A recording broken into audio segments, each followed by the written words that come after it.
अगर अल्लाह के नबी की शान पर हमला किया जाए, आपको गाली दी जाए, आपकी शान पर हमले किए जाएं, तो मुसलमान का कर्तव्य है, मुसलमान की जिम्मेदारी है, मुसलमान की रिस्पॉन्सिबिलिटी है कि वो अपने नबी का डिफेंस करे। बेगैरत है वो मुसलमान, बेहया है वो मुसलमान जिसके सामने उसके नबी को गाली दी जाए और गाली देने वालों को जाकर के वो इस्तेकबाल करे। इसी मुल्क में देखिए आप, सोशल मीडिया पर आपको ऐसे लोग भी मिलेंगे।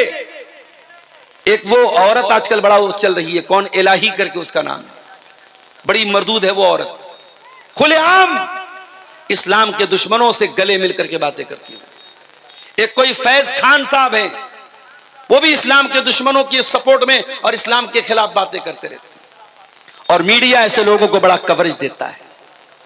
आज के दौर का मीडिया, हमारे मुल्क का मीडिया, आप इस्लाम को 4 गाली दे दीजिए, अल्लाह के नबी के बारे में कुछ बुरा भला कह दीजिए, जन्नत का मजाक उड़ा दीजिए, जहन्नम का मजाक उड़ा दीजिए, मीडिया आपको कवरेज देगा। यह बात याद रखो मेरे भाइयों, नबी की शान सबसे बड़ी है। अगर नबी की शान पर हमला हो तो आपका खून खौल जाना चाहिए, आपके जज्बात भड़क जाने चाहिए। मैं आपसे यह नहीं कहता आप कानून अपने हाथ में ले लें, आप कोई ऐसा काम करें जो कानून के खिलाफ हो, कतान नहीं, लेकिन हां नबी का कोई बुरा भला कहा जाए और आपको कोई फर्क ना पड़े, आपके माथे पर कोई बल ना आए, इसका मतलब कि ईमान की गैरत आपके अंदर से निकल रही है। मेरे साथ अल्लाह के नबी का मकाम बहुत बड़ा है। जब जब नबी के ऊपर हमला किया गया, नबी को बुरा भला कहा गया, अल्लाह ने कुरान में अपने नबी का डिफेंस किया। नबी को अल्लाह ताला ने 4 बेटियां दी और बेटे जो हुए सब बचपन में इंतकाल कर गए। इब्राहिम पैदा हुए बचपन में इंतकाल कर गए, कासिम पैदा हुए बचपन में इंतकाल कर गए, अब्दुल्ला पैदा हुए बचपन में इंतकाल कर गए।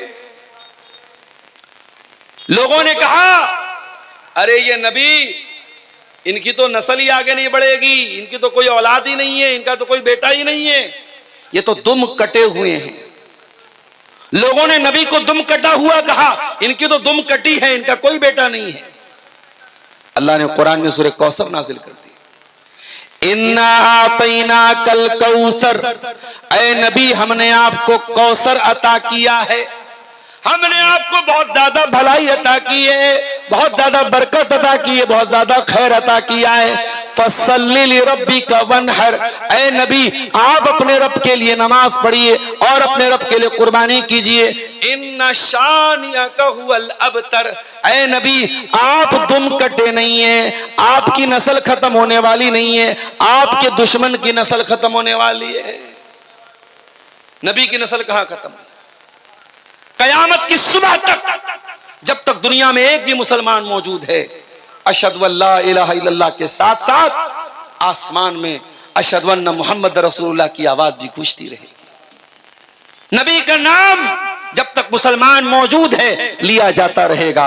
मेरे प्यारे साथियों, जब तक ये धरती है, जब तक ये आकाश है, जब तक ये चांद है, जब तक ये सितारे हैं, वरफ़अना लका ज़िक्रक, ऐ नबी हमने आपके जिक्र को बुलंद कर दिया, हमने आपकी शान को बुलंद कर दिया, नबी का नाम लिया जाता रहेगा। आज करोड़ों मुसलमान नबी पर जान छिड़कते हैं। आज अबू लहब को कोई नहीं जानता, अबू जहल को कोई नहीं मानता, आज इस्लाम के दुश्मनों का कोई नाम लेने वाला नहीं, लेकिन मेरे नबी पर जान छिड़कने वाले करोड़ों की तादाद। तो अल्लाह ने अपने नबी का डिफेंस किया। अबू लहब अपने हाथों से पत्थर मारा करता था अल्लाह के नबी को। अल्लाह ने फरमाया तब्बत यदा अबी लहब व तब, ऐ मेरे नबी पर पत्थर मारने वाले अबू लहब, तेरे दोनों हाथ टूट जाएं, तेरे दोनों हाथ बर्बाद हो जाएं, जिन हाथों से तू मेरे नबी को तकलीफ पहुंचाया करता था। अच्छा, अबू लहब का नाम अब्दुल उज्जा था, लेकिन अल्लाह ने ओरिजिनल नाम बयान नहीं किया, अबू लहब बयान किया। ऐसा क्यों किया अल्लाह ने? यह बताने के लिए कि अबू लहब का नाम अबू लहब इसलिए पड़ा क्योंकि बहुत खूबसूरत था। लेकिन ये लोगों, अबू लहब को अल्लाह ताला जहन्नम की आग में डालेगा और जहन्नम की आग का अंगारा बन जाएगा। हकीकत में वो अबू लहब बन जाएगा, अंगारे का बाप बन जाएगा। नाम उसका कुछ और था, अब्दुल उज्जा नाम था, मगर कुरान में अल्लाह ने उसका ओरिजिनल नाम नहीं लिया, जो डुप्लीकेट नाम था, जो सरनेम था, जिस नाम से वो मशहूर था, वही नाम अल्लाह ताला ने कुरान में लिया। उसके बाद फरमाया मा अगना अन्हु मालुहु व मा कसब, ना तो अबू लहब का माल उसके काम आया, ना उसकी कमाई उसके काम आई। बहुत पैसे वाला था, लेकिन न कब्र में अल्लाह के अजाब से उसका पैसा उसको बचाएगा, न कयामत के दिन अल्लाह के अजाब से उसका माल उसको बचाएगा। ऐ रतनी वालों, माल कमाओ, मना नहीं करता, पैसा कमाओ में मना नहीं करता, मगर याद रखो अगर तुमने ये पैसा मस्जिदों में खर्च नहीं किया, मदरसों में खर्च नहीं किया, यतीमों पर खर्च नहीं किया, गरीबों पर खर्च नहीं किया, ये पैसा कल आखिरत में तुम्हारे कोई काम नहीं आएगा। मरोगे सब बाल बच्चों के लिए छोड़ के जाओगे, 2 गज जमीन मिलेगी, उससे ज्यादा कुछ नहीं मिलेगा। और कब्र में मुनकर नकीर आएंगे तो नोटों की गड्डी नहीं दे पाओगे, खाली हाथ दुनिया से जाओगे। कयामत के दिन अल्लाह ताला जिन बंदों का नाम अमाल बाएं हाथ में देगा, जो फेल हो जाएंगे, जो नाकाम हो जाएंगे, कुरान कहता है जब बाएं हाथ में नाम अमाल मिलेगा तो क्या कहेंगे, वह अम्मा मन ऊतिया किताबहू बिशिमालिही, जिसका नाम अमाल बाएं हाथ में दिया जाएगा वो कहेगा या लैतनी लम ऊत किताबिया व लम अद्री मा हिसाबिया, ऐ काश मेरी किताब मुझको न दी गई होती, काश मैं अपना हिसाबो किताब न जानता। या लैतहा कानतिल काजिया, ऐ काश दुनिया में जो मौत आई थी उसी मौत पर मेरा काम तमाम हो गया होता। मा अगना अन्नी मालिया, मेरा माल मेरे किसी काम नहीं आया। कयामत के दिन आपका माल आपके कोई काम नहीं आएगा। अबू लहब का माल उसके कोई काम नहीं आया। वमा कसब, और उसकी कमाई उसके कोई काम नहीं। कमाई से क्या मुराद है, उलमा ने लिखा कमाई से मुराद बेटे हैं, उसके बेटे भी उसके कोई काम नहीं आए। 3 बेटे थे उसके, एक का नाम उतबा, एक का नाम उतैबा, एक का नाम मुअत्तब। उतबा, उतैबा, मुअत्तब 3 बेटे थे अबू लहब के। और उनमें से 2 बेटे अल्लाह के नबी के दामाद थे, रिश्ता तय हुआ था, शादी हुई थी, अभी रुखसती नहीं हुई थी। अल्लाह के नबी की मजली बेटी रुकैया और मजली से छोटी उम्मे कुलसूम, इन दोनों लड़कियों का निकाह तय हुआ था अबू लहब के 2 बेटों से, उतबा से, उतैबा से। मगर जब कुरान की ये सूरत उतर गई तब्बत यदा अबी लहब, अबू लहब ने अपने बेटों से कहा तलाक दे दो, तलाक दे दिया उन दोनों ने। अभी रुखसती नहीं हुई थी, तलाक हो गई। अब बाद में जो उतबा था वो तो ईमान ले आया, वो सहाबी हो गए उतबा, और जो उतैबा था वो नबी का दुश्मन था, अपने बाप का साथ देता था। एक मर्तबा उसने अल्लाह के नबी के मुंह पर आके थूक दिया, अल्लाह के नबी ने बद्दुआ की, ऐ अल्लाह तो अपने कुत्तों में से कोई कुत्ता इसके ऊपर मुसल्लत कर दे। नबी ने बद्दुआ की, अल्लाहुम्मा सल्लित अलैहि कल्बम मिन किलाबिक, ऐ अल्लाह तू अबू लहब के इस बेटे के ऊपर अपने कुत्तों में से कोई कुत्ता मुसल्लत कर दे। अबू लहब का ये बेटा उतैबा मुल्क के शाम जा रहा था अपने दोस्तों के साथ, रास्ते में एक बहुत खतरनाक किस्म का शेर आ गया जिसने इसके ऊपर हमला किया। इसके दोस्तों की आंखों के सामने उस शेर ने इसको चीर फाड़ के मार दिया, खत्म कर दिया। इसके दोस्तों की हिम्मत भी नहीं हुई कि अपने दोस्त को जाके बचा सके। नबी की बद्दुआ का यह असर था, अल्लाह ताला ने शेर को भेजा और शेर चीर फाड़ के उसको खा गया, खत्म कर दिया। तो 2 बेटे इसके ईमान लाए थे, उतबा और मुअत्तब, और उतैबा ईमान नहीं लाया था। और अबू लहब मरा कैसे था, उसको चर्म रोग हो गया था, एक बहुत खतरनाक बीमारी होती थी स्किन की, पूरे बदन में फोड़े निकल जाते थे, उसको आदसा बोलते थे। उसको आदसा की बीमारी हो गई। और जैसे कोरोना में हमने देखा कि बाप को कोरोना हुआ है और बेटे अपने बाप की लाश को छूने को तैयार नहीं। हमारे बनारस में गंगा घाट पे गैर मुस्लिम आते थे, अपने बाप की लाश छोड़ के चले जाते थे। कितने मुसलमानों ने उन गैर मुस्लिमों की आग को जाकर के चिता दी और उसको जलाया। आज कोरोना में हम वो जो हालात देख रहे थे, अबू लहब के साथ वही हालात। अबू लहब का इंतकाल हुआ, कोई बेटा छूने को तैयार नहीं बाप को। बदबू आ रही थी बहुत खतरनाक उसकी बॉडी से। बड़ी मुश्किल से जमीन में गड्ढा खोद के उसकी लाश को फेंका गया। ये अंजाम दुनिया में हुआ और आखिरत में इससे बुरा अंजाम होने वाला है। तब्बत यदा अबी लहब व तब, अबू लहब के दोनों हाथ टूट गए, अबू लहब बर्बाद हो गया। मा अगना अन्हु मालुहु व मा कसब, न उसका माल उसके काम आया, न उसकी कमाई उसके काम आई, न उसके बच्चे उसके काम आए। सयस्ला नारन ज़ात लहब,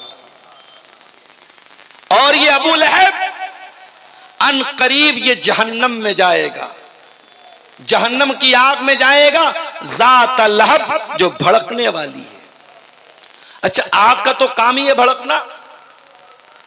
अभी आप लोगों ने न्यूज देखी सऊदी अरब की, हैदराबाद के कुछ जायरीन एक बस में जा रहे थे, शायद मक्का से मदीना जा रहे थे वो, और बस जाकर के एक ऐसी गाड़ी से जाकर के टकरा गई जिसमें डीजल भरा हुआ था, और ऑन द स्पॉट बस के सारे मुसाफिरीन का इंतकाल हो गया।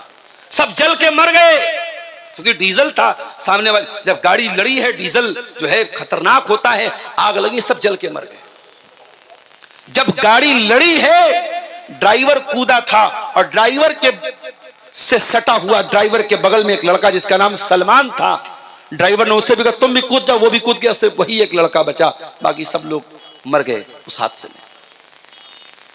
और उम्रा पर जाने के पहले उसी सफर में हैदराबाद की एक पूरी फैमिली, इसमें 20 लोग थे, उन लोगों ने एयरपोर्ट पर पूरे परिवार के साथ फोटो लिया था। आज सोशल मीडिया पर वो फोटो वायरल हो रहा है। जाने के पहले फोटो लिया था, उसमें छोटे छोटे बच्चे भी थे, औरतें भी थीं, बूढ़े भी थे, जवान भी थे, 20-25 लोग थे पूरे परिवार के। पूरा खानदान जल के मर गया। क्या भरोसा है जिंदगानी का, आदमी बुलबुला है पानी का। एक हादसा होता है, इंसान दुनिया से चला जाता है, सिर्फ उसकी यादें रह जाती हैं, उसकी फोटो रह जाते हैं। उसका फेसबुक अकाउंट है, आज कोई चलाने वाला नहीं। उसका बैंक अकाउंट है, आज उसको कोई और इस्तेमाल कर रहा है, उसकी चीजों को कोई और इस्तेमाल कर रहा है। यही हकीकत है मेरे प्यारे साथियों। दुनिया सयस्ला नारन ज़ात लहब, दुनिया की आग तो जलती है और जलने के बाद बुझ जाती है, लेकिन है मेरे बंदो, एक आग ऐसी भी है जो कभी बुझने वाली नहीं है, कभी ठंडी होने वाली नहीं है। सयस्ला नारन ज़ात लहब, अबू लहब उसी आग में जाएगा जो हमेशा भड़कती रहेगी, जो कभी बुझेगी नहीं, कभी खत्म नहीं होगी। दिल्ली में कार में विस्फोट हुआ, सीएनजी की कार थी। अभी हमारी सुरक्षा एजेंसियां तहकीक कर रही कि विस्फोट कैसे हुआ। हकीकत अल्लाह बेहतर जानता है, लेकिन आप गौर कीजिए, जब आग लगती है दुनिया में और कोई जलता है, एक बार जलता है, एक बार उसकी चमड़ी जलती है, उसके बाद या तो वो मर जाता है या बच जाता है। जलने की तकलीफ एक बार होती है, मगर जहन्नम की आग दुनिया की आग से ज्यादा खतरनाक होगी। वो सीएनजी की आग नहीं होगी, वो डीजल की आग नहीं होगी। फरमाया या अय्युहल्लज़ीना आमनू कू अनफुसकुम व अहलीकुम नारा, ए ईमान वालो, बचाओ अपने आप को और अपने घर वालों को उस आग से जिसका ईंधन इंसान और पत्थर होंगे, जो सीएनजी से नहीं जलेगी, जो डीजल से नहीं जलेगी, जो एलपीजी से नहीं जलेगी, जो पेट्रोल से नहीं जलेगी, जो इंसानों से जलेगी, जो पत्थरों से जलेगी। दुनिया में एक बार जलने की तकलीफ होगी, जहन्नम में बार बार जलाया जाएगा। कुल्लमा नज़िजत जुलूदुहुम बद्दलनाहुम जुलूदन गैरहा, ऐ जहन्नमियों, तुम्हारी चमड़ी एक बार जलेगी, हम दोबारा नई चमड़ी चढ़ा देंगे ताकि बार बार तुम्हें जलने की तकलीफ हो, जो तुमको जो जलने का जो दर्द होता है वो बार बार तुमको दिया जाए। ऐ जहन्नमियों, एक बार जलोगे तो तकलीफ होकर के खत्म हो जाएगी, बार बार जलाया जाएगा, बार बार तुमको तकलीफ दी जाएगी। ओ दुनिया वालों, हम दुनिया की आग से अपने आप को बचाते हैं। हमारे बदन में कहीं चिंगारी लग जाए, जरा सा आग से जल जाए, हम फौरन उस पर मलहम लगाते हैं, ऑइंटमेंट लगाते हैं, कोई ऐसी चीज लगाते हैं कि जलने का निशान न रहे, जलने की तकलीफ खत्म हो जाए। मेरे प्यारे भाइयों, तुम दुनिया की आग में, दुनिया के गर्म पानी का अगर एक बूंद तुम्हारे हाथ पे गिर जाए तुम बर्दाश्त नहीं कर पाते हो। तुम जहन्नम का खौलता हुआ पानी और जहन्नम की आग कैसे बर्दाश्त करोगे मेरे प्यारे साथियों। इसीलिए अल्लाह कुरान में कहता है, इन जहन्नम कानत मिरसादा, ऐ मेरे बंदो, जहन्नम इंतजार कर रही है, जहन्नम घात लगा के बैठी है, अपने आप को जहन्नम की आग से बचा लो। दुनिया की आग से 70 गुना ज्यादा खतरनाक होगी जहन्नम की आग। सयस्ला नारन ज़ात लहब, अल्लाह कुरान में कह रहा है अबू लहब जहन्नम में जाएगा। अच्छा, यहां एक पॉइंट की बात बताऊं, यह सूरत कब नाजिल हुई? अबू लहब की जिंदगी में नाजिल हुई। अबू लहब अभी जिंदा है, मौजूद है, बाकी है, और कुरान की यह आयत उतर के क्या कह रही है? अबू लहब जहन्नम में जाएगा। इसका मतलब यह हुआ कि अल्लाह ताला मुहर लगा रहा है, अबू लहब ईमान नहीं लाएगा, उसका इंतकाल, उसकी मौत कुफ्र पर होगी। और दुनिया ने देखा अबू लहब ईमान नहीं लाया, ना तो ईमान लाया, न ईमान लाने का कभी ख्याल उसके दिल में पैदा हुआ। अबू लहब कभी ईमान नहीं लाया। इसका मतलब यह हुआ कि कुरान की आयत अल्लाह ताला के कलाम होने की दलील है। कुरान की आयत बता रही है कि कुरान अल्लाह का कलाम है। कुरान जो बात कह रहा है 100% सच्ची साबित हो रही है। कुरान ने कहा कि अबू लहब जहन्नम में जाएगा, तो वाकई में अबू लहब जहन्नम में जाएगा, क्योंकि अबू लहब ईमान नहीं लाया, कुफ्र के ऊपर उसका खात्मा हुआ। अच्छा, अबू लहब कौन था? नबी का चचा था। आज हमारे यहाँ बिरादरी पर बड़ा नाज होता है। आपके यहाँ तो एक ही बिरादरी है, शेरशाबादी है, सुरजापुरी है। हमारे यहाँ अंसारी हैं, शेख हैं, सिद्दीकी हैं, फलाने हैं, डकाने, बड़ी बिरादरी हमारे यूपी और जो है उधर उत्तर प्रदेश में चलती है। बिरादरी पर बड़ा नाज है। साहब, हम तो सैयद हैं। सैयद कौन है? रसूल के खानदान के। शराब पियो, जिना करो, दाढ़ी मुंडाओ, औरतें बेहयाई करे, सैयद हैं हम तो रसूल के खानदान के। याद रखो मेरे प्यारे साथियों, ईमान नहीं लाया तो अबू लहब जो नबी का चचा था वो जहन्नम में गया। हजरत नूह अलैहिस्सलाम का बेटा अपने बाप पर ईमान नहीं लाया तो वो भी दुनिया में डूबा और आखिरत में भी डूबेगा। पैगंबर थे नूह अलैहिस्सलाम, 950 साल तक अल्लाह ताला के दीन की तबलीग करते रहे, मगर अपने बेटे को नहीं बचा पाए। बगावत पर हो आमादा तो डूबे नूह का बेटा, बगावत पर हो आमादा तो डूबे नूह का बेटा, यहां नामो नसब की बरतरी से कुछ नहीं होता। तू है कौन? मेरा बाप बहुत अच्छा था। अल्लाह क्या ये नहीं पूछा तेरा बाप कैसा था? अल्लाह क्या ये पूछा जाएगा तू कैसा है?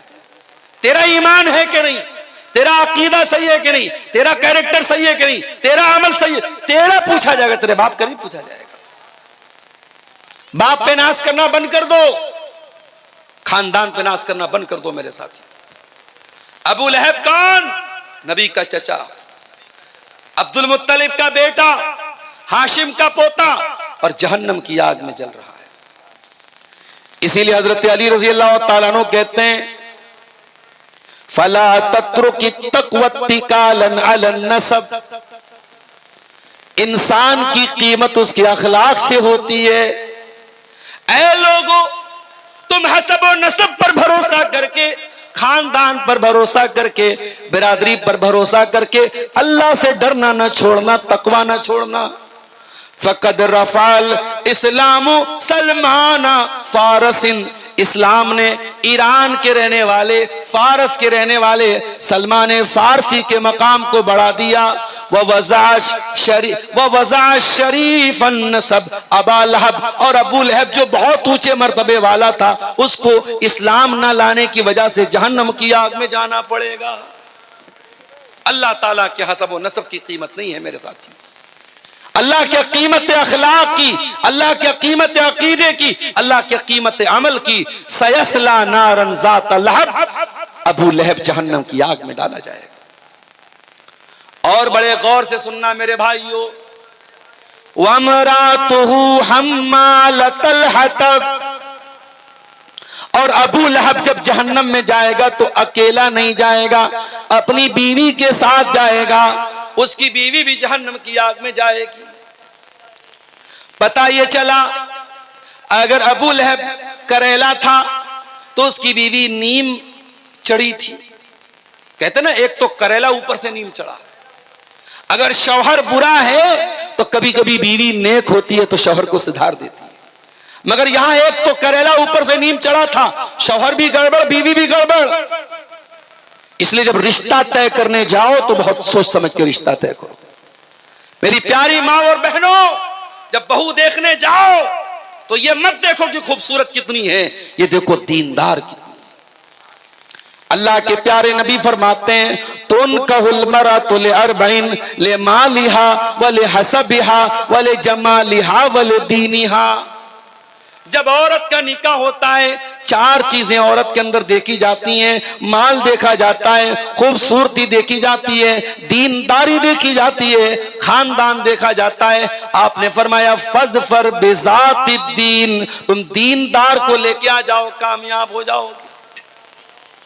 आज क्यों घर बिगड़ रहे हैं? आज क्यों सास बहू का रिश्ता खराब हो रहा है? आज क्यों नंदी और भाभी आपस में लड़ रही हैं? आज क्यों देवरानी जेठानी के झगड़े चल रहे हैं? क्योंकि हमने पैसा तो देखा, हमने बिरादरी तो देखी, हमने लंबा चौड़ा जहेज तो देखा, हमने घर मकान तो देखा, मगर हमने दीनदारी नहीं देखी।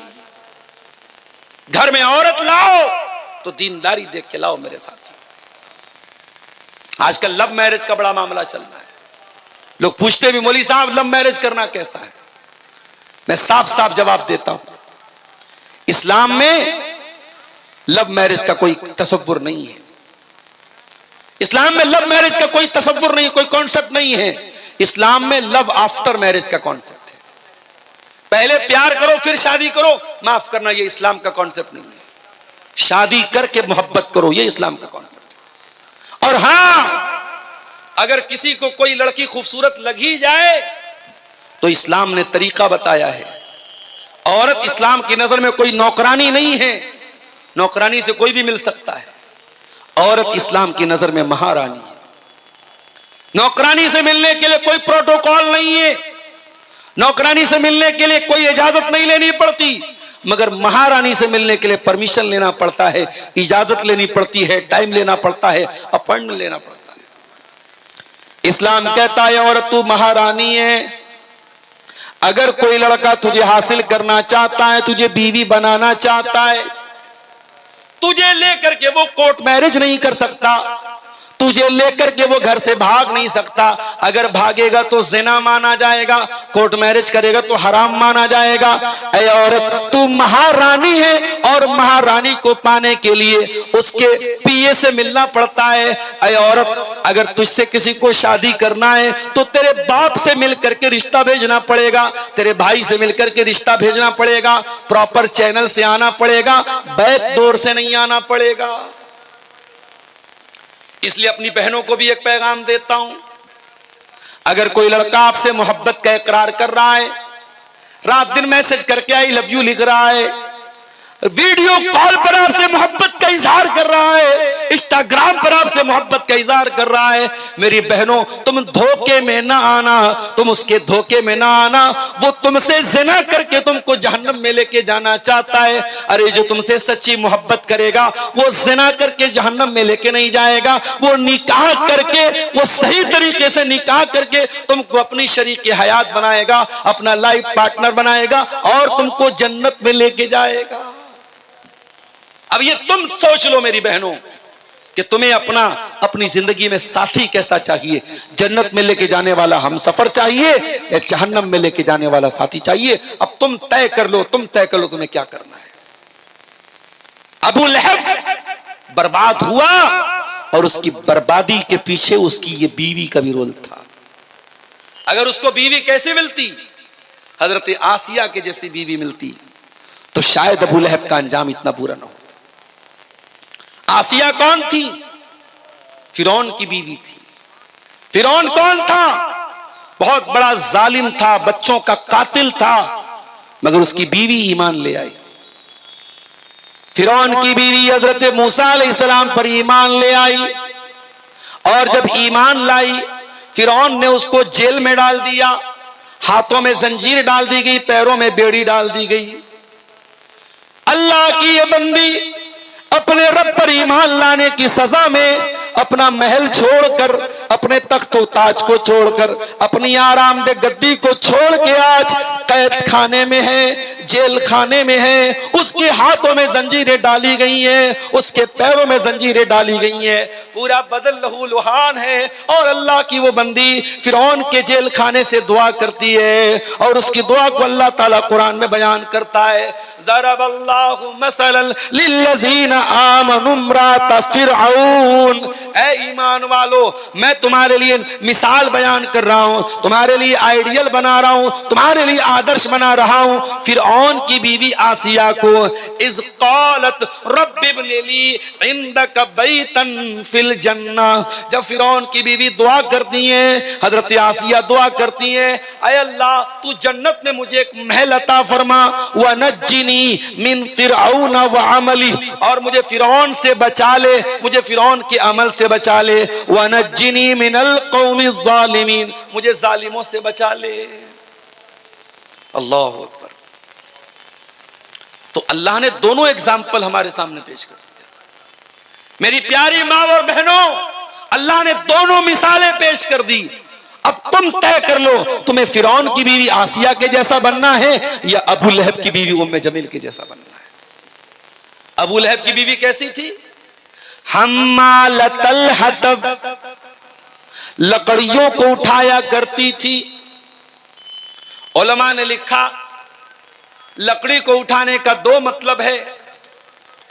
एक मतलब तो यह चुगलखोर थी, रिश्तों में दरार डाला करती थी, लकड़ी डाला करती थी, रिश्तों को तोड़ा करती थी, इसलिए अल्लाह ने उसको हम्मालतल हतब कहा। ऐ मेरी प्यारी माँ बहनों, अगर हो सके तो रिश्ता बनाने वाली बनना, रिश्ता तोड़ने वाली कभी ना बनना, वरना अबू लहब की बीवी के साथ तुम्हारा हशर होगा। चुगलखोर न बनना, रिश्तों में दरार डालने वाली न बनना, अगर हो सके तो मिलाने वाली बनना। कभी किसी की दुश्मनी में नफरत का पेट्रोल मत डालना, कभी नफरत का जहर मत डालना। इसीलिए अल्लाह के नबी फरमाते हैं अगर आपस में झगड़ा हो जाए, उस झगड़े को जो बढ़ाता है, अल्लाह के नबी ने फरमाया हियल हालिका, रिश्तों को तोड़ना, रिश्तों को काटना, ये इंसान की नेकियों को खत्म कर देता है, रिमूव कर देता है, मिटा देता है, दीन को मिटा देता है, इस्लाम को मिटा देता है। और अगर कोई रिश्तों को जोड़ता है, मेल मिलाप कराता है, इस्लाह कराता है, अल्लाह के नबी ने इसको नमाज से बेहतर कहा, सदका से बेहतर कहा, जिहाद से बेहतर कहा। इसलिए अगर दो लोगों में दूरी है, दरार है, तो दरार को दूर करने वाले बनो, दरार को बढ़ाने वाले मत बनो मेरे प्यारे साथ। यहां तक कि इस्लाम में झूठ बहुत बड़ा गुनाह है, लेकिन अगर दो लोगों को मिलाने के लिए झूठ बोलना पड़े तो इस्लाम ने झूठ भी बोलने की इजाजत दी। अल्लाह के प्यारे नबी सल्लल्लाहु अलैहि वसल्लम फरमाते हैं लैसल कज़्ज़ाबुल लज़ी युस्लिहु बैनन नास, जो लोगों के बीच में सुलह कराता है, अगर वो झूठ भी बोलते तो उसका झूठ झूठ नहीं लिखा जाएगा, वो झूठा नहीं है जो सुलह कराने के लिए झूठ बोले। तो अबू लहब की बीवी कैसी थी? हम्मालतल हतब, लकड़ी लगाने वाली थी, लकड़ी उठाने वाली। एक मतलब तो यह है इस आयत का। और दूसरा मतलब क्या है? अबू लहब की बीवी लकड़ियां इकट्ठा करती थी, कांटे इकट्ठा करती थी और अल्लाह के नबी के रास्ते में बिछा दिया करती थी, नबी को तकलीफ पहुंचाया करती थी। इसीलिए कुरान जब उसका नाम लेता है, कुरान जब उसका जिक्र करता है तो क्या कहता है? वमरअतुहु हम्मालतल हतब, अबू लहब की बीवी भी जहन्नम में जाएगी जो लकड़ी इकट्ठा करने वाली थी। अबू लहब की बीवी के पास एक बहुत बड़ा हार था। हार समझते ना, हार, नेकलेस, मोतियों का हार था। वो इतनी कमबख्त थी, उसने अपने मोतियों के हार को बेच दिया और कहा कि इसको बेच करके मैं इस्लाम के खिलाफ इस्तेमाल करूंगी, मोहम्मद रसूलुल्लाह के खिलाफ इस्तेमाल। अल्लाह अकबर। जब नबी चंदे की अपील करते थे, औरतें अपने जेवरात भेजती थी इस्लाम की मदद करने के लिए। और ये देखो कितनी जालिम औरत थी, ये अपना मोतियों का हार क्यों बेच रही है? इस्लाम के खिलाफ इस्तेमाल करने के लिए, अल्लाह के नबी के खिलाफ इस्तेमाल करने के लिए।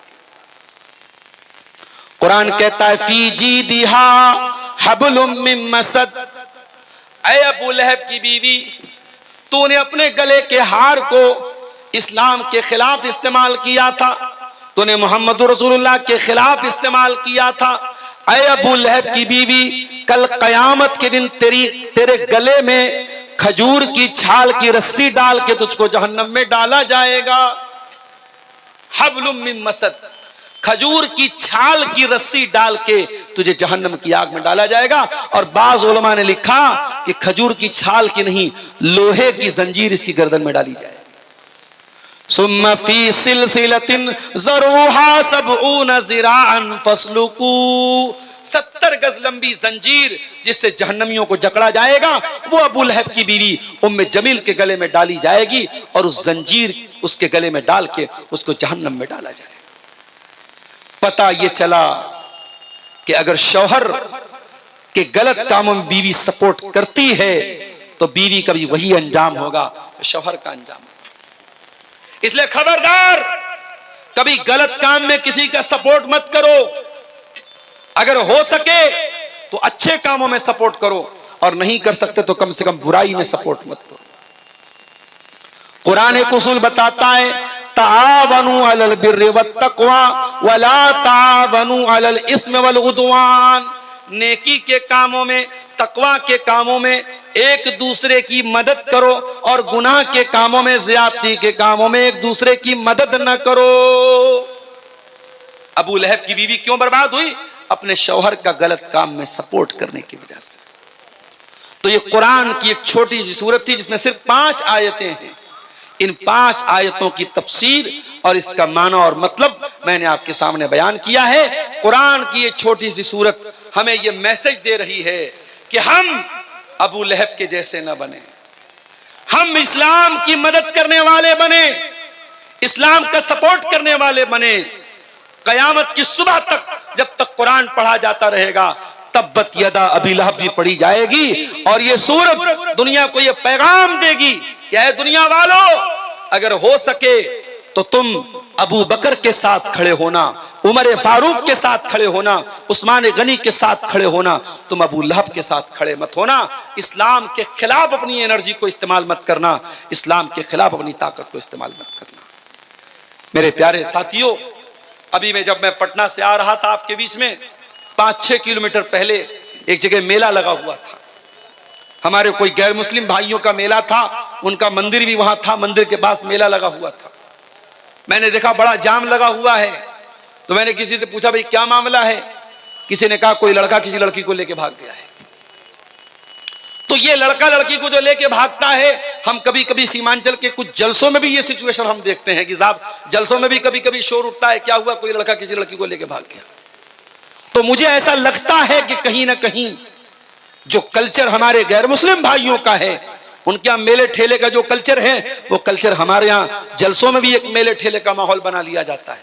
उनके यहाँ भी लड़के लड़कियां सब बाजार में घूम रहे, हमारे यहाँ भी जलसों में बाजारों में घूमते रहते हैं, और ये जो मामलात उनके यहाँ होते वो हमारे यहाँ भी होते हैं। मेरे प्यारे साथियों, हमें और आपको ये सोचना चाहिए कि हम अबू लहब के मिशन को आगे बढ़ा रहे हैं या अबू बकर सिद्दीक के मिशन को आगे बढ़ा रहे हैं। आज बुराइयों का ऐसा माहौल है मेरे प्यारे साथियों कि अल्लाह की पनाह है, दिन ब दिन बुराइयां बढ़ रही हैं, और ऐसे माहौल में हमारे लिए आइडियल अगर कोई लोग हैं तो नबी के सहाबा हैं। मेरे प्यारे साथियों, अल्लाह के नबी सहाबा के साथ बैठे हुए हैं। आपने फरमाया जो आदमी दुनिया में नमाज पढ़ेगा जन्नत में उसके लिए अलग से एक गेट होगा, बाबू सला, वो उस गेट से जन्नत में दाखिल होगा। जो दुनिया में बहुत ज्यादा सदका खैरात करेगा उसके लिए जन्नत में एक अलग गेट होगा, बाबू सदका, वो बाबू सदका से जन्नत में जाएगा। जो दुनिया में बहुत ज्यादा नफिल रोजा रखेगा उसके लिए जन्नत में एक दरवाजा होगा, बाबू रैयान, वो बाबू रैयान से जन्नत में दाखिल होगा। जन्नत के 8 दरवाजे होंगे। नबी ने फरमाया 8 दरवाजे से अलग अलग नेकी करने वाले लोग जाएंगे। हजरत अबू बकर सिद्दीक ने कहा, ऐ अल्लाह के नबी, क्या कोई ऐसा भी होगा, कोई ऐसा अल्लाह का कुछ नसीब बंदा भी होगा जिसको 8 दरवाजों से बुलाया जाए, जो सदका खैरात भी खूब करने वाला हो, नमाज भी खूब पढ़ने वाला हो, अल्लाह की राह में जिहाद करने वाला भी हो, रोजा रखने वाला भी हो। ऐ अल्लाह के नबी, क्या कोई ऐसा भी होगा जिसको 8 दरवाजे से बुलाया जाएगा? आपने फरमाया हाँ, ऐसे भी लोग होंगे। वो अर्जू अन तकून मिनहुम, और ऐ अबू बकर, मुझे उम्मीद है कि उन खुश नसीबों में से तुम भी होगे।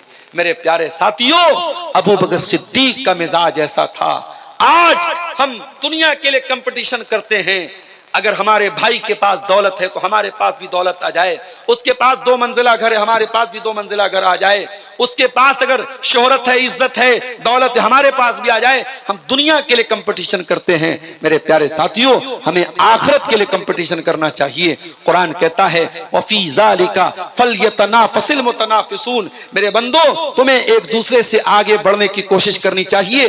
जन्नत के लिए, जन्नत के बारे में तुम्हें मुकाबला करना चाहिए, उसमें तुम्हें प्रतिस्पर्धा करना चाहिए, उसमें तुम्हें मुकाबला करना चाहिए। एक मर्तबा अल्लाह के नबी साहबा के साथ बैठे हुए थे। हजरत अबू बकर सिद्दीक रजी अल्लाह तआला अन्हु भी मौजूद थे।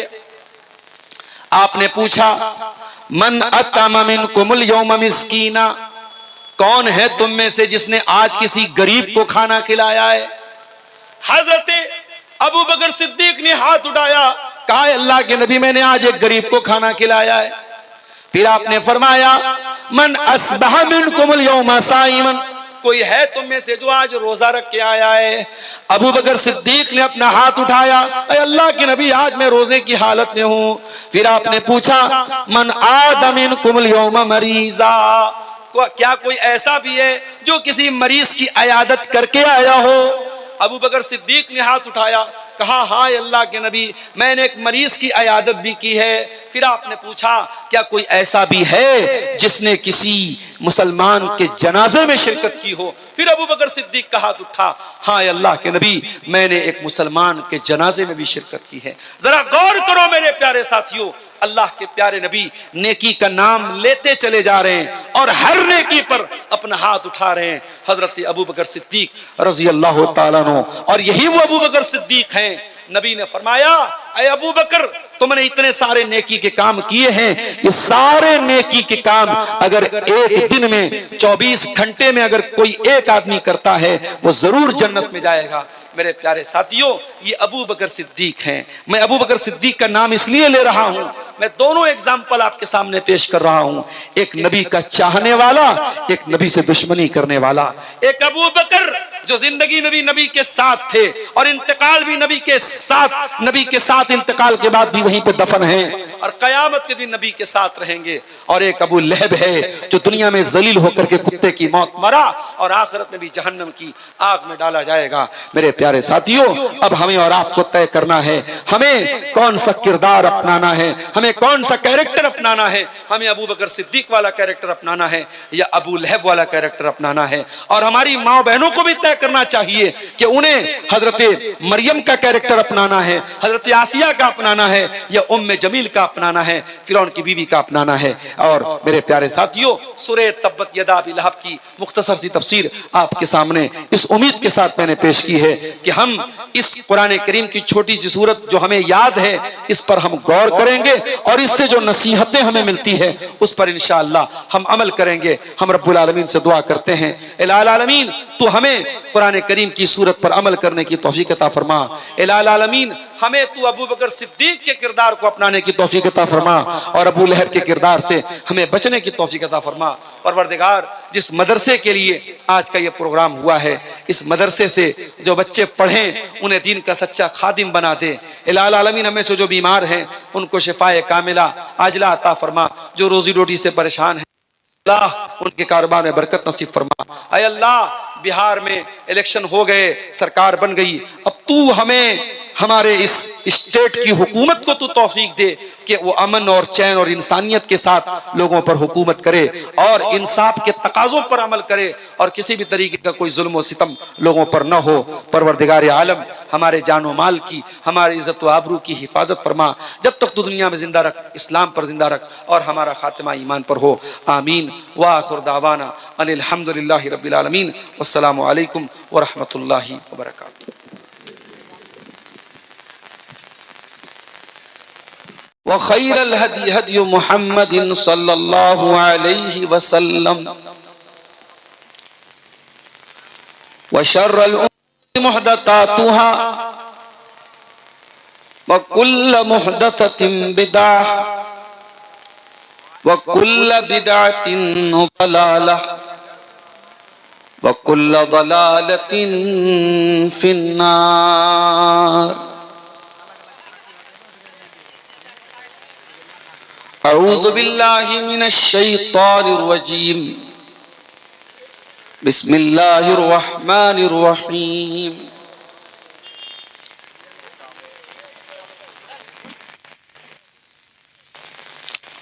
तब्बत यदा अबी लहबिन व तब मा अगना अन्हु मालुहु व मा कसब सयस्ला नारन दात लहब वम्रातुहु हम्मालतल हतब फी जीदिहा हब्लुम मिन मसद।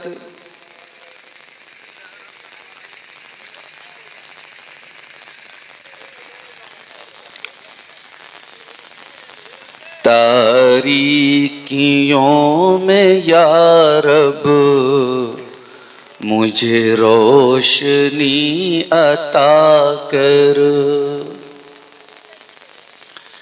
तारीकियों में या रब मुझे रोशनी अता कर।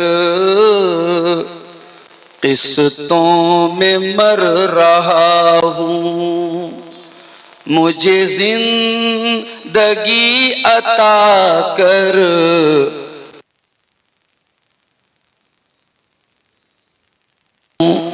मुझे जिंदगी अता कर। मुझे सिर्फ अपने दर का मंगता बना दे या रब। मुझे सिर्फ अपने दर का मंगता बना दे या रब। बन कर रहूं मैं बंदा, मुझे बंदगी अता कर। बन कर रहूं मैं बंदा, मुझे बंदगी अता कर। जिन्होंने मुझको पाला तू रहम उन पे करना। जिन्होंने मुझको पाला तू रहम उन पे करना। बिछ जाऊं उनकी खातिर, मुझे आजिज़ी अता कर। बिछ जाऊं उनकी खातिर, मुझे आजिज़ी अता कर। मैं दीन हक का परचम लहरा दूं इस जहां में। मैं दीन हक का परचम लहरा दूं इस जहां में। तेरा दीन कर दूं गालिब, मुझे सरवरी अता कर।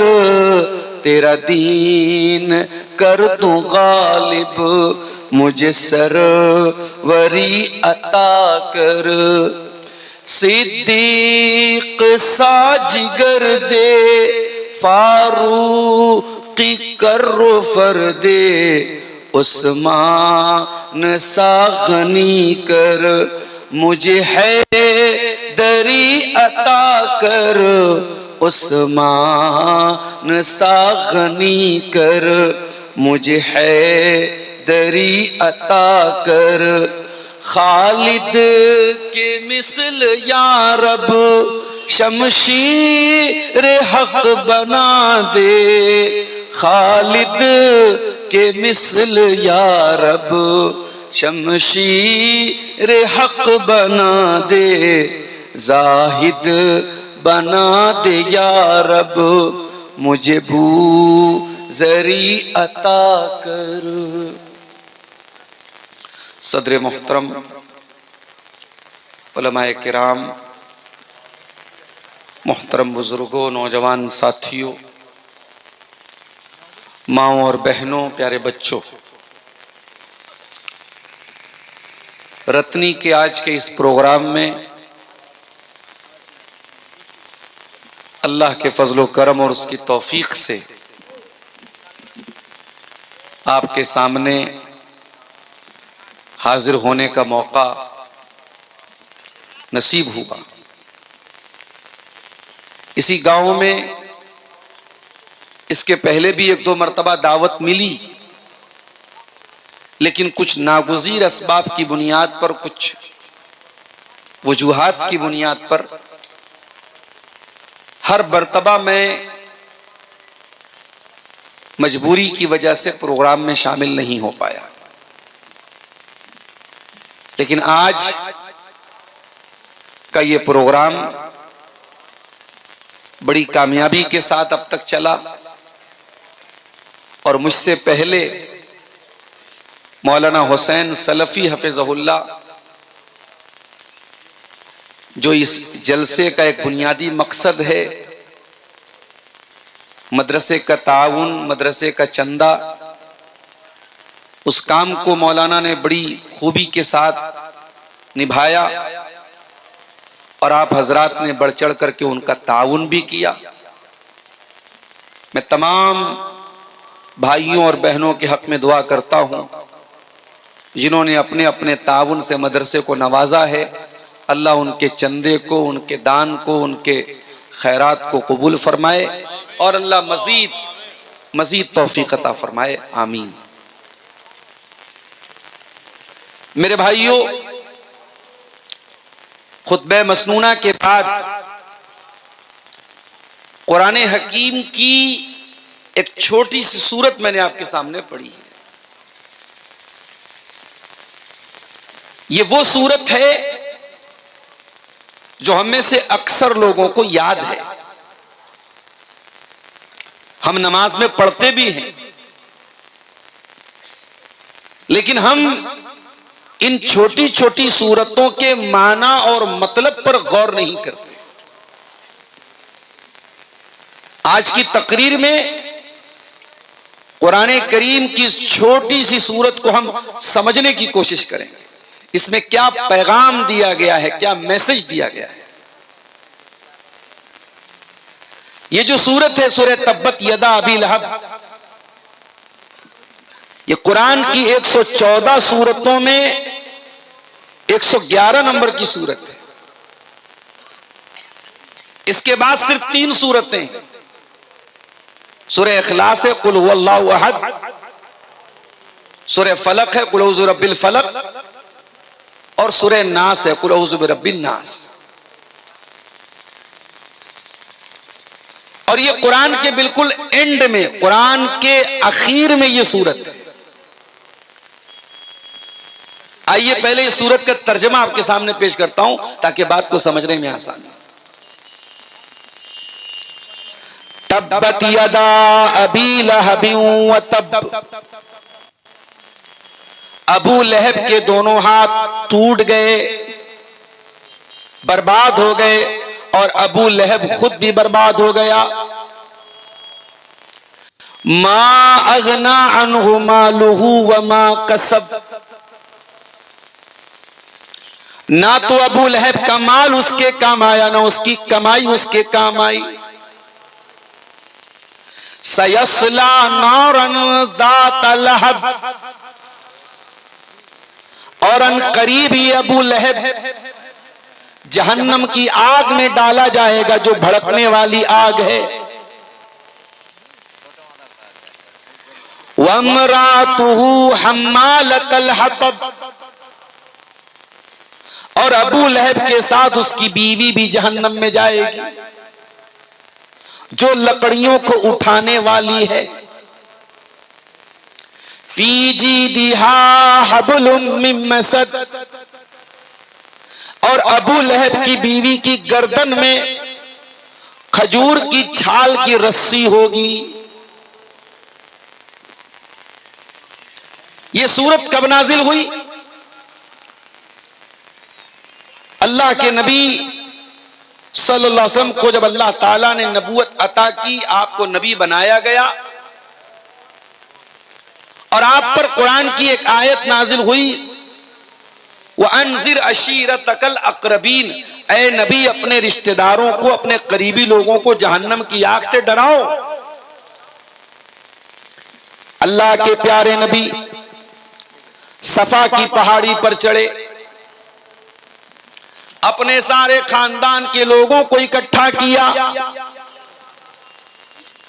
सारे खानदान के लोग जब जमा हो गए, इकट्ठा हो गए, सारे लोगों को जमा करने के बाद आपने फरमाया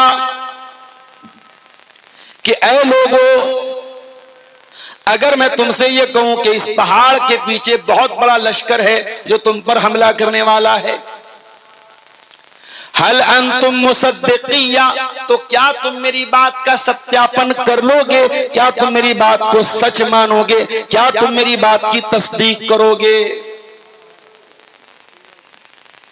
सारे लोगों ने बैक जुबान कहा, हाँ ऐ मोहम्मद, हम आपकी बात को सच मान लेंगे, क्योंकि आज तक हमने आपको झूठ बोलते हुए नहीं देखा है। मा जर्रबना का इल्ला सिद्का, हमने जब भी आपको देखा, आपको सच बोलते हुए देखा, कभी झूठ बोलते हुए नहीं देखा। इसलिए अगर आप ये बोलेंगे एक लश्कर हमला करने वाला है, हमें कोई डाउट नहीं, संदेह नहीं होगा, हम फौरन मान लेंगे। आपने फरमाया, ऐ मेरे खानदान के लोगों, ऐ मेरे दादा की औलाद, ऐ मेरे परदादा की औलाद, ऐ बनी हाशिम, ऐ बनी अब्द मनाफ, ऐ बनी अब्दुल मुत्तलिब, कान खोल करके सुन लो, मैं अल्लाह का आखिरी नबी हूं, मैं अल्लाह का अंतिम संदेशता हूं, लास्ट मैसेंजर हूं, आखिरी नबी हूं, ला इलाहा इल्लल्लाह का पैगाम लेके आया हूं। ये कलमा अपनी जबान से निकाल दो, एक अल्लाह की इबादत का इकरार कर दो, मैं गारंटी लेता हूं तुम कामयाब हो जाओ। ऐ मेरे खानदान के लोगों, ला इलाहा इल्लल्लाह पढ़ दो, तुम कामयाब हो जाओगे। व तमलिकुल अरब वल अजम, और अरब व अजम के मालिक बन जाओगे। और अगर तुम मेरे ऊपर ईमान नहीं लाए, मैं बहुत बड़े अजाब की से तुमको डराने आया हूं, बहुत बड़ा अजाब तुम पर आने वाला है। नबी ने अपना मैसेज दे दिया, अपना संदेश दे दिया, लोगों ने चुपचाप सुन लिया। लोग जाने लगे उन्हीं में एक आपका चचा अबू लहब भी था। उसने कहा तब्बन लका या मोहम्मद, ऐ मोहम्मद तेरे लिए बर्बादी हो, अलिहाजा जमातना, क्या तूने हमको इसीलिए यहां बुलाया था? इस्लाम के रास्ते में सबसे पहला रोड़ा अटकाने वाला और नबी अकरम की दावत पर सबसे पहला हमला करने वाला अगर कोई था तो आपका चचा अबू लहब था। इसीलिए अल्लाह ताला ने कुरान की ये सूरत उतार दी, तब्बत यदा अबी लहब, ऐ मेरे नबी को गाली देने वाला, ऐ मेरे नबी को बुरा भला कहने वाला और मेरे नबी के लिए ये जुमला इस्तेमाल करने वाला कि ऐ मोहम्मद सल्लल्लाहु अलैहि वसल्लम आप तबाह हो जाएं, ऐ अबू लहब तूने मेरे नबी को इतना बुरा कहा, कान खोल के सुन ले, अब तेरे बारे में कुरान की आयतें उतारूंगा जो कयामत तक पढ़ी जाएंगी। नबी के दुश्मन तो बहुत सारे थे, मगर किसी और दुश्मन का नाम लेके कुरान करीम में कंडेम नहीं किया गया है। अगर किसी दुश्मन का नाम लिया गया है नबी के किसी दुश्मन का, तो अबू लहब का लिया गया है। अच्छा, ये अबू लहब था कौन? ये नबी का चचा था। इसका नाम था अब्दुल उज्जा और ये बहुत गोरा चट्टा था, बहुत खूबसूरत था, बहुत हैंडसम था।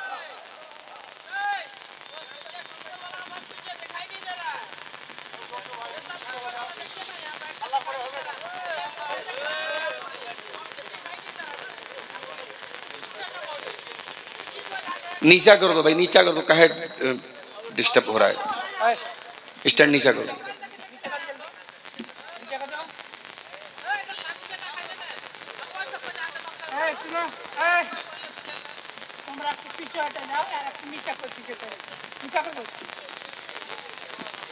अबू लहब बहुत खूबसूरत था। अरबी जबान में लहब बोलते अंगारे को। इतना सुर्ख रंग था उसके चेहरे का, इतना गोरा चट्टा था, उसको अबू लहब बोलते थे, अंगारे का बाप। बहुत पैसे वाला भी था और बहुत बड़े खानदान का भी था, अल्लाह के नबी के खानदान का था। अब्दुल मुत्तलिब का बेटा था, हाशिम का पोता था, कुरैश खानदान का था। यानी इसका मतलब यह हुआ कि अबू लहब के पास वो सब कुछ था जो आम तौर से दुनिया में लोग तमन्ना करते हैं। भाई आदमी दुनिया में तीन चीजें चाहता है, इज्जत मिल जाए, दौलत मिल जाए, खूबसूरती मिल जाए। अबू लहब के पास इज्जत भी है, दौलत भी है, खूबसूरती भी है, बहुत बड़े खानदान का है, अल्लाह के प्यारे नबी के खानदान का है, चचा है नबी का। खूबसूरत इतना है कि अबू लहब कहा जाता है उसको, और दौलत बहुत थी उसके पास, और 3 बेटे भी थे, जवान बेटे। लेकिन उसकी जिंदगी का एक ही मकसद था, अल्लाह के प्यारे नबी को तकलीफ पहुंचाना। हज का सीजन आता था, दूर दूर से लोग हज करने मक्का में आते थे। अल्लाह के नबी मक्का के बाजारों में जाते थे, हाजियों का हाथ पकड़ के उनको तौहीद की दावत देते थे, इस्लाम के बारे में समझाते थे, अपनी रिसालत के बारे में बताते थे। जब अल्लाह के नबी लोगों का हाथ पकड़ पकड़ के इस्लाम के बारे में समझाते थे, पीछे पीछे आपका चचा अबू लहब आता था और कहता था इसकी बात न सुनना, इन्नहु साबी, ये तो साबी है, ये तो बेदीन है, ये तो पागल है, ये तो शायर है, ऐ लोगों मेरे भतीजे की बात मत सुनना। लोग आकर के पूछते कि ये जो अपने आप को नबी कह रहे हैं, ये कौन है जो इनकी तरदीद कर रहा है, कौन है जो इनकी बात को गलत कह रहा है? पता चलता कि चचा है। जब ये पता चलता कि चचा है तो लोग कहते चचा तो भतीजे को ज्यादा जानता है, अगर चचा की नजर में ये गलत है तो इसका मतलब कि ये सही नहीं है। एक बात बोलूं, इंसान दुनिया में दुश्मन से हार सकता है, दुश्मन से जीत सकता है, अपनों से जीतना बहुत मुश्किल है। वो एक शेर है कि हमें तो अपनों ने है लूटा, गैरों में कहां दम था, कश्ती हमारी डूबी, पानी जहां पे कम था। और अरबी का एक शेर है, वह जुल्म ज़विल क़राबति अशद्दु मज़ाज़तन अलन नफ्स मिन वक़्तिल हिसामिल मुहन्नदी, कि जब अपना कोई करीबी हमला करता है तो ज्यादा तकलीफ होती है। अबू लहब नबी का चचा था, नबी चाहते तो पलट के जवाब दे सकते थे, लेकिन चूंकि चचा का दर्जा बाप के बराबर है, अल्लाह के प्यारे नबी ने फरमाया अल अम्मु सिनउर अम्मुर रजुल सिनउ अबी, इंसान का चचा उसके बाप के बराबर होता है। चचा का एक मर्तबा होता है, इसलिए बच्चों को के दिलों में चचा का और बड़े अब्बा का, ताया का एहतराम पैदा करो। हमारे यहाँ जब से नया कल्चर आया है, चचा को भी अंकल बोला जाता है, खालू को भी अंकल बोला जाता है, मामू को भी अंकल, सब अंकल हो गए। सारे अंकलों में एक अंकल वो भी है जो आपका भाई है और आपके बच्चों का चचा है या आपके बच्चों का ताया है, उसका दर्जा बहुत बड़ा है। अल्लाह के नबी ने फरमाया चचा बाप के बराबर होता है। नए कल्चर में सब आंटी हैं, खाला भी आंटी, मामी भी आंटी, चची भी आंटी, सब आंटी हैं। लेकिन ये बात याद रखो, सारी आंटियां एक तरफ हैं और मां की बहन का दर्जा, जिसको खाला बोलते हैं, आप क्या भी खाला ही बोलते होंगे, कहीं की मौसी बोलते हैं। खाला या मौसी जो होती है, अल खालतु बिमंजिलतिल उम, अल्लाह के नबी ने फरमाया खाला मां के बराबर होती है। नबी जवाब दे सकते थे, चचा था। मेरे नबी तो वैसे भी गाली का जवाब गाली से नहीं देते थे। एक मर्तबा अल्लाह के नबी बैठे हुए थे, यहूदी वहां से गुजरे, यहूदियों ने शरारत की और कहा अस्सलामु अलैकुम, ऐ मोहम्मद सल्लल्लाहु अलैहि वसल्लम आपके ऊपर मौत आ जाए, हलाक हो जाएं, तबाह हो जाएं आप। हजरत आयशा वहीं पर पर्दे के अंदर मौजूद थी, उन्होंने सुन लिया। हजरत आयशा के सामने उनके नबी को बुरा भला कहा जाए, वो कैसे बर्दाश्त कर सकती थी। हजरत आयशा ने फौरन पलट के जवाब दिया वालेकुमुस्सलामु वल्लानतु, ऐ यहूदियों तुम पर मौत आए, तुम पर लानत बरसे। नबी ने फरमाया या आयशा महलन या आयशा, ऐ आयशा इतने तैश में आने की क्या जरूरत थी, इतने गुस्से में आने की क्या जरूरत थी। ऐ आयशा अपने आप को थोड़ा ठंडा रखो, थोड़ा अपने आप को नरम बनाओ, इतने जज्बात में आने की क्या जरूरत थी। हजरत आयशा ने फरमाया ऐ अल्लाह के नबी क्या आपने सुना नहीं उन्होंने क्या कहा था, उन्होंने आपको सलाम नहीं किया था, उन्होंने अस्सलामु अलैकुम कहा था, उन्होंने बद्दुआ की थी आपके ऊपर। आपने फरमाया ऐ आयशा मैंने सुना था और मैंने जवाब भी दे दिया था। जब उन्होंने अस्सलामु अलैकुम कहा था तो मैंने व अलैकुम कहा था। उन्होंने कहा अस्सलामु अलैकुम तुम पर मौत आए, मैंने कहा व अलैकुम सेम टू यू तुम पर भी आए, मैंने जवाब दे दिया। तो मेरे नबी का जवाब देने का तरीका भी ये था, गाली का जवाब कभी गाली से आपने नहीं दिया। तो जब दुश्मन को आप गाली का जवाब गाली से नहीं देते थे, तो यहां तो अपना चचा था, चचा आपको तकलीफ पहुंचा रहा है।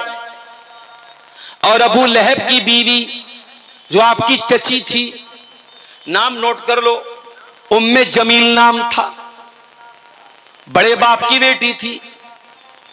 अबू लहब की बीवी थी, बहुत बड़े बाप की बेटी थी, कुरैश खानदान के बहुत बड़े खानदान की बेटी थी। वो इतने ऊंचे दर्जे पर होने के बावजूद अपने शौहर का साथ देती थी अल्लाह के नबी के साथ दुश्मनी करने में।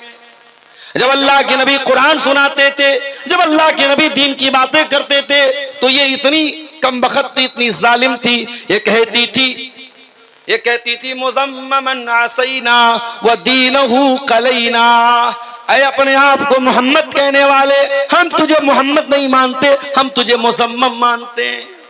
अल्लाह के नबी का नाम मोहम्मद था सल्लल्लाहु अलैहि वसल्लम। मोहम्मद मतलब जिसकी प्रशंसा की जाए, जिसकी तारीफ की जाए। इसलिए हमारे हिंदू भाइयों की किताबों में भी हमारे नबी का नाम नराशंस आया है। नराशंस मतलब वो नर जिसकी प्रशंसा की जाए। तो अल्लाह के नबी का नाम ऐसा था कि नाम ही से तारीफ झलकती थी।